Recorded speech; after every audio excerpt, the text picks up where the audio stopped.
আসসালামু আলাইকুম প্রিয় আপু এবং ভাইয়েরা, আপনাদের সবাইকে ইজে কিচেনের পক্ষ থেকে স্বাগত। আমি আজকে আপনাদেরকে দেখাবো ঢেঁড়স ভাজার রেসিপি। প্রথমে আমি কড়াইতে তেল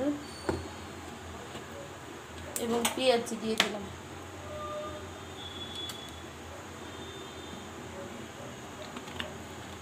পরিমাণ মতো তেল, পেঁয়াজ দিয়ে দিলাম।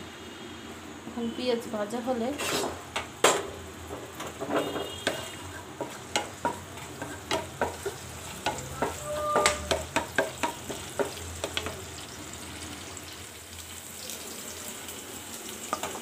আমি ঢেঁড়সটাকে এইভাবে কেটে নিয়েছি।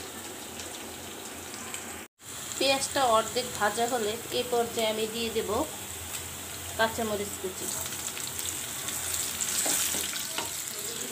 এখন আমি দিয়ে দেব ঢেঁড়স, কেটে রাখা ঢেঁড়সগুলো।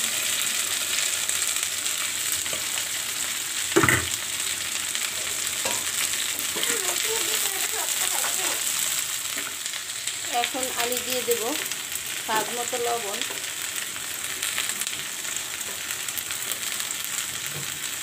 হলুদের গুঁড়া,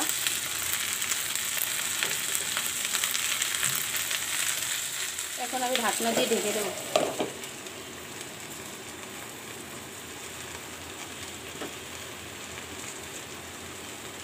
মিডিয়াম আঁচ, চুলার জালটা মিডিয়াম আঁচ করে দেব।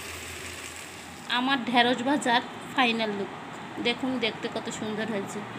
আমার রান্নাগুলো যদি আপনাদের ভালো লাগে তাহলে আমার চ্যানেলটাকে সাবস্ক্রাইব করে দেবেন এবং লাইক কমেন্ট শেয়ার করবেন। ধন্যবাদ সবাইকে।